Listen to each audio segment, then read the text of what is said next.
কিন্তু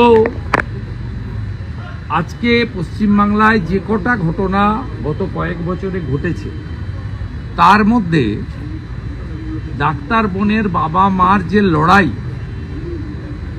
মেরুদণ্ড সোজা রেখে রাজনীতির ঊর্ধ্বে যে কঠিন এবং কঠোর লড়াই, এই ভয়ঙ্কর হিংসাশ্রয়ী শাসকের বিরুদ্ধে, এটা অন্য কেউ পারবেন বলে আমার মনে হয় না। তাই তাদের দুজনকে তাদের এই কঠিন লড়াই, একেবারে লক্ষ্য অবিচল থেকে লড়াই, তাকে আমি কৃতজ্ঞতা এবং প্রণাম নিবেদন করি। তৃতীয় হচ্ছে, আমি প্রকাশ্যেই ঘোষণা করেছিলাম যে 9ই আগস্ট ভয়ঙ্কর ঘটনার বর্ষপূর্তিতে অরাজনৈতিকভাবে যদি ডাক্তার বোনের পিতা মাতা নবান্ন চলো অভিযানের মতো কোনো বড় কর্মসূচির ডাক দেন, তাহলে রাজনীতির পতাকা সরিয়ে রেখে আমরা সবাই অর্গানাইজও করব, পার্টিসিপেশনও করব। বাকিটা ওনার মুখ থেকে শুনবেন। উনি শুধু আমাকে বলেছেন, মাতৃদেবী বলেছেন যে 9 তারিখও হোক, যেভাবে গত বছর 27শে আগস্ট ছাত্র সমাজ করেছিল,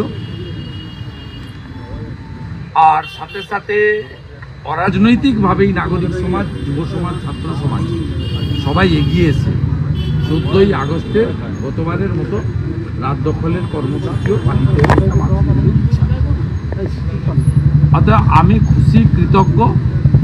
আমি আগামী 1 মাসের বেশি সময় থাকলো হাতে, আগামীকাল 6 তারিখ আমি এই কর্মসূচি সফল করার কাজে আমার রাজনৈতিক সাথী শুধু নয়, সমস্ত শুভানুধ্যায়ীদের নিয়ে, এবং গতবারে যে ছাত্র সমাজেরা যারা করেছে, গ্রেপ্তার হয়েছে, 109 জন জেল কেটেছে, 109 জন, তাদের মামলা এখনো চলছে, তাদের সম্মিলিতভাবে নিয়ে এটা অর্গানাইজ করব। আরেকটি বড় প্রাপ্তি আমাকে ডাক্তার বোনের পিতৃদেব দিয়েছেন যে আমরা সেই দিন থাকব। বাকি কখন থাকবেন, কিভাবে থাকবেন, সেটা আমরা যারা অর্গানাইজার থাকবো আমাদের সঙ্গে আলোচনা করে পারস্পরিক ঠিক করব। সময় আছে, সেটা ওনারাই কর্মসূচির 1 দিন, 2 দিন, 3 দিন আগে প্রপারলি আপনাদের জানিয়ে দেবেন। আমার কথা হয়ে গেছে। বিরোধী দলনেতা হিসেবে কি আপনি অন্য দলগুলোর কাছে, বিরোধী দলনেতা হিসেবে অন্য দলগুলোর কাছে কি আহ্বান করবেন? এটা তো দেখুন, আমি যে দল করি, আমাদের দলের আরজি করের ঘটনার পরে স্ট্যান্ড খুব ক্লিয়ার। আমরা বলেছি যেখানে এই ইস্যু নিয়ে লড়াই হবে, আমরা পতাকা ছাড়া আমাদের যেতে কোনো আপত্তি নেই। আমরা যেমন পতাকা নিয়ে দলীয় ব্যানারেও কর্মসূচি করব, যেখানে পতাকা বর্জিত কর্মসূচি হবে সেখানেও বিজেপির কোনো কর্মী সমর্থক ভোটারের যেতে আপত্তি নেই, কিন্তু সেক্ষেত্রে যেন ন্যূনতম সম্মান প্রত্যেকের থাকে।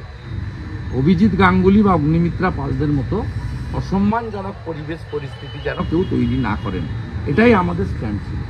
সে স্ট্যান্ড আজকেও আছে। এবং গতবারে 27শে আগস্ট ছাত্র সমাজ যে আন্দোলন করেছে, তারা বলেছিল যে রাজনৈতিক নেতৃত্বরা আমাদের দূর থেকে সাহায্য করবে, মানে পরিচিত মুখদের আসতে না। আমি রেল স্টেশনে থেকে ওদের সাপোর্ট দিয়েছি। আমি 50,000 জলের পাউচ, মেডিকেল, যারা আহত হয়েছিল 35 জন চিকিৎসা, 109 জনকে জামিন করানোর ব্যাপারে আইনি সাহায্য, লয়ার প্রোভাইড করা, সবই করেছি। এক্ষেত্রে যে কর্মসূচি পিতামাতার মুখ থেকে শুনবেন, কমপ্লিটলি নাগরিক সমাজ, নাগরিক তো আগে, তারপর তো রাজনীতি। অর্থাৎ যদি আপনি মনে করেন যে হুঁশযুক্ত মানুষ, মানুষ নামটা হয়েছে কেন, যার হুঁশ আছে, তা আপনি যদি হুঁশযুক্ত মানুষ হন, আপনার লক্ষ্য যদি ঠিক থাকে, এবং এটা যদি অত্যন্ত মর্মান্তিক বেদনাদায়ক ঘটনা ঘটে থাকে, এবং এই সরকার, এই মুখ্যমন্ত্রী দায়ী থাকেন, এই পুলিশ দায়ী থাকেন, বা তদন্তকারী যে সংস্থাই থাকুক না কেন, যারাই থাকুক না কেন, তাদের কাছ থেকে এখনো পর্যন্ত সঠিক বিচার না পাওয়া যায়, তাহলে সে আন্দোলনে সকলে অংশগ্রহণ করতে পারে। এক্ষেত্রে আলাদা করে দলকে, সামাজিক সংগঠনকে, ধর্মীয় সংগঠনকে, ব্যক্তিকে আমন্ত্রণ করার বিষয় নেই। বাধা তো কারোর ক্ষেত্রেই নেই। সবাই আসুন, সবাই যোগদান করুন। নিজের মতো করে যোগদান করুন। এবারে একটা টিম তৈরি করতে হয় যারা পুরো বিষয়টা দেখাশোনা করবে। 27 আগস্টে ছাত্র সমাজের যে তরুণ যুবক যুবতীরা এগিয়েছিল তারাই এই অনুঘটকের কাজটা করবে। আমরা সবাই আমাদের শুভানুধ্যায়ীদের নিয়ে হাজারে হাজারে অংশগ্রহণ করব। নিশ্চিতভাবে শান্তিপূর্ণভাবেই প্রতিবাদ হবে, পুলিশ তার কাজ করবে এবং ওনারা দুজন থাকবেন বলেছেন। এটা একটা এই আন্দোলনকে অন্য মাত্রায় নিয়ে যাবে বলে আমি এবং পশ্চিমবঙ্গের শিক্ষা প্রতিষ্ঠানে সে পড়াশোনা করত। সেই শিক্ষা প্রতিষ্ঠান এবং তার কর্মস্থলে তার এই আজকে নির্মম পরিণতি হয়েছে। সেই যে দায় পশ্চিমবঙ্গ সরকার কখনোই তার দায় এবং স্বাস্থ্য সচিব কখনো তার দায় ঘাট থেকে নামাতে পারেন না।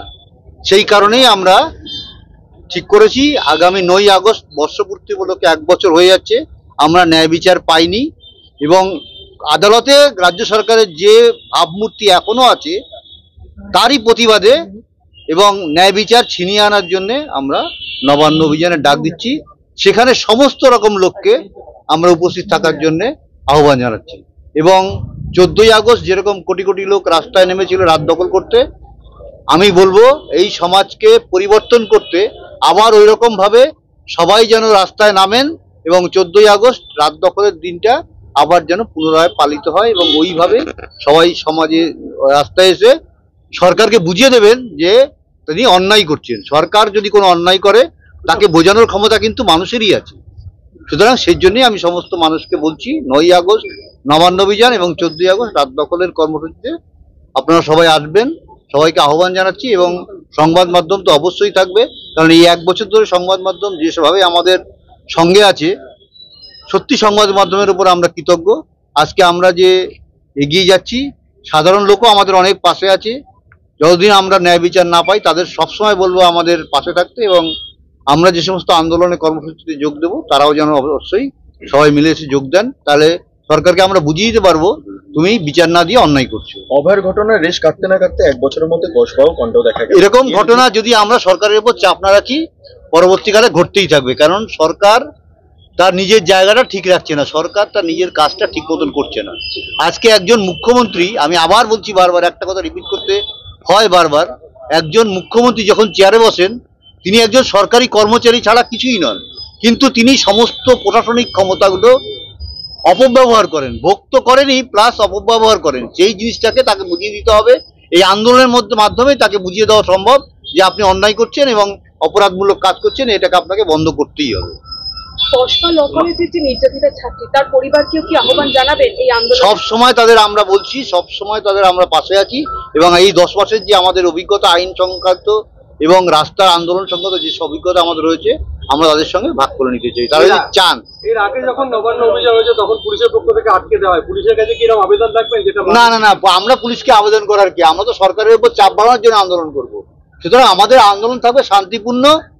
সেই আন্দোলন শান্তিপূর্ণ আন্দোলনে যদি তাদের কোনো সমস্যা তৈরি হয় নিরস্ত্র এবং শান্তিপূর্ণ, তারপরে যদি তাদের সমস্যা তৈরি হয় সেখানে তো আমাদের কিছু বলার নেই। তার মানে বলতে হবে সরকার চায় না ন্যায় বিচার দিতে, তখন তো আমরা বুঝেই যাবো।